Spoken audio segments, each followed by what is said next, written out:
Disney, Pixar, if you are listening, I'm asking you this. Please, for the love of God, do not let this movie be a fluke.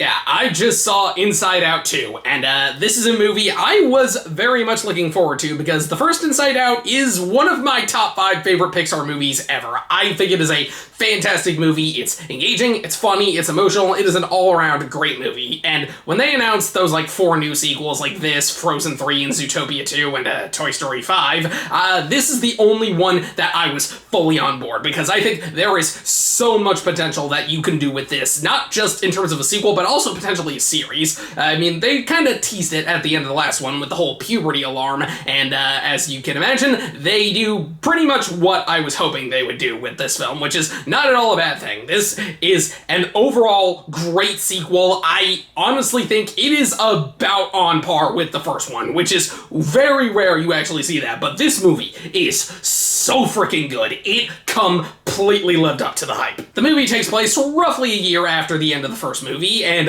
like I said, they kind of tease that whole puberty alarm at the end of the first one, and it does of course come back very early on. Literally, it goes off in the middle of the night. The mind workers who we saw in the last film come in, they remake apart everything, they rebuild the console and stuff, but then they literally just stop halfway through, so a lot of it doesn't fully work, and as a result of the emotions, they'll just hit one button, and then all of a sudden, Riley just has this big over-dramatic emotion, and they're like, I barely touched it, which, that is brilliant. That is absolutely hilarious. That is the perfect thing that they could have done with this. But outside of that, we see how Riley's been adjusting to her new life in California, how she's made some new friends, she's joined a new hockey team, they even managed to win their state championships, and as a result, the high school coach comes up to Riley and her 2 friends and invites them to go to this hockey camp. But on their way there, Riley finds out that both of her friends are being transferred to a new school, and as a result, they will not be on the hockey team with her in high school next year, so she's very much disappointed about that. And while this is happening, she attends the hockey camp. There, she is hoping to win the appeal of this girl, Val, who is the captain of the high school hockey team. She's hoping to become friends with her and all the other hockey team players. And while this is happening, she, of course, gets the new emotions. We meet, the main one is, of course, anxiety, but we also meet envy, ennui, and embarrassment. And at first, obviously, the ones from the previous films are surprised. They're not really expecting to see this, but they ultimately decide to go along with it. However, anxiety ends up getting a little out of control. She winds up taking up very much as she becomes much more focused on trying to hang out with Riley's new friends rather than her old ones, so she winds up completely pretty much leaving them, which is definitely an interesting idea. You know, that is a struggle I think a lot of people can deal with. Do you try and go for newer friends, or do you make sure you keep the old ones? Can you balance that or not? I think that's an interesting idea. And of course, the other ones, especially Joy, are not exactly thrilled about this, so as a result, anxiety winds up essentially kicking them out of headquarters, which, is a bit of a problem, so they need to get back. One of the biggest things that they introduce in this movie is essentially a belief system. The first one was mainly about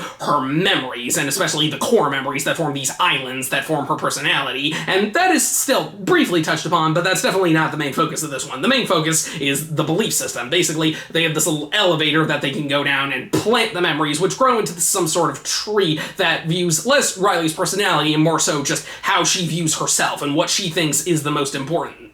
And I think that is a really cool idea.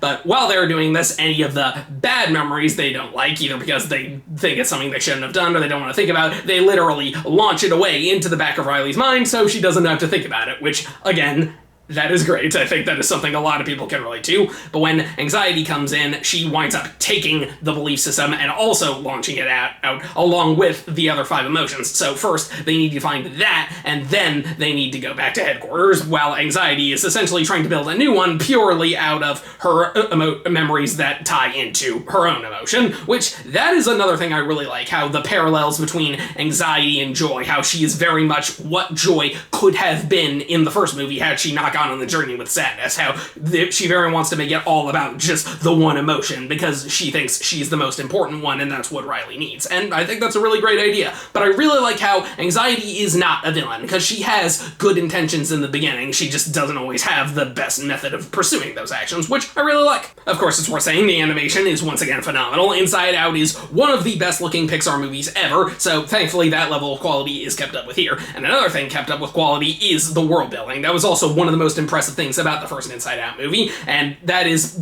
greatly expanded upon here. Thankfully, they have a perfect balance, in my opinion, of both keeping stuff that was in the original, changing stuff that was in the first one, and adding stuff that is completely new. Like, at one point, they visit Imagination Land, which has been completely changed around due to Riley changing as a person. That's something that's really cool. When anxiety sends them off, they are essentially locked away in this vault of secrets, which we only see a few things in there, but what we do see is really great. The big one in particular is we see this children's show character that's like Blue's Clues or Dora the Explorer that Riley liked as a kid, and I won't give away too much of what they do, but I will say it is absolutely hilarious. If there is one thing this movie hugely expanded on compared to the first one, it is the comedy. This is one of the funniest Pixar movies ever. Like, the first one definitely had some great laughs, but it wasn't overall one of the funniest movies ever. This one is hysterical. There are so many moments that got huge laughs out of me. Some were callbacks to the first movie, and others were completely new, and all of it worked amazingly well. And another thing I really like about it is how we get to see a lot more of the cast. The first one was very much about joy and sadness, with anger, disgust, and fear kind of off to the side, but here now, all 5 of them are along for the main journey, and I really like that. I mean, sadness does kind of go off briefly at one point, but either way, she still has a prominent role, and we get to see Joy interacting more with the other 3, which is really good, and it really expands on them as characters. Like, we get to see more of, ironically, emotions from the emotions. Like, Joy has a moment where she has an outburst of anger, and then gets upset to me, while Anger has more sympathetic moments. And same thing with the other emotions. We see embarrassment in particular has an arc that he goes through. There's a lot of great stuff in here, which I really appreciate. I will say, though, the first one definitely had the stronger emotional moments, but it's pretty clear that's not exactly what the main focus is. Like, I wouldn't say there were as many big tear-jerking moments like a lot of other people do. I didn't cry at the first one, but I know so many people that did. And this one, I wouldn't say there aren't as many. I saw this movie with my friends, and one of them in particular brought up how the first one was more about, like, you know, sad, depressing moments. This one is more about tension, which, yeah, that's pretty fair. There are definitely, the climax in particular, I won't try not to give too much away, but it is very much a more intense feeling. Like, the last one, it was about, like, oh, no, don't do this, please don't do this. This one is like, oh, crap, what's gonna happen? Now, I will say there are 2 small issues that I have with this movie. One is that, while the 4 new emotions are great, their screen time is not equally balanced. Like I said, anxiety is obviously made one, embarrassment has an arc that he goes through, ennui does a decent amount, but again, she's not hugely important, and then the weakest is definitely Envy. Honestly, I think you probably could have cut her out of the movie and you wouldn't have missed anything. Like, she's not a bad character, but she pretty much does nothing. Like, the other 3 at least have fairly prominent moments. Her, I don't remember that much about at all. And the other thing, I don't know how many people are going to agree with me on this, but honestly, I thought it was a little too fast-paced. Like, there are some great ideas in here, but not all of them get an equal amount of screen time. Like I said earlier, that whole thing about barely touching the keyboard and Riley's emotions go wild and stuff, that is the only scene where that really happens. Like, they don't really do that much throughout the rest of the movie. It's kind of forgotten, which, again, isn't necessarily a bad thing, but I think that could have been fleshed out a bit more. Like, there are some really great ideas in here, but I think the movie could have benefited by being a little longer, because by the time we got to, like, the climax or stuff, I was like, wait, we're here already? Like, it felt like it could have been a lot longer. Like, they could have expanded on some stuff. There were some things where I was like, oh, wow, that's a really cool idea, but then they just kind of drop it, which, again, the rest, what they do focus on is really good, but I think there were some things that could have been focused on just a little bit more. But I will say, there are still some really fantastic moments. Like, again, this is a mild spoiler, but when anxiety throws away the old belief system, she tries to build a new one. When it is complete, basically, the previous one, we have this, what Riley mainly thinks about herself, and that thought was kind of echoing through her head and stuff, whereas this one, when she finally finished it, it's a completely different thought. I won't give away what it is, but I will say, it hit hard.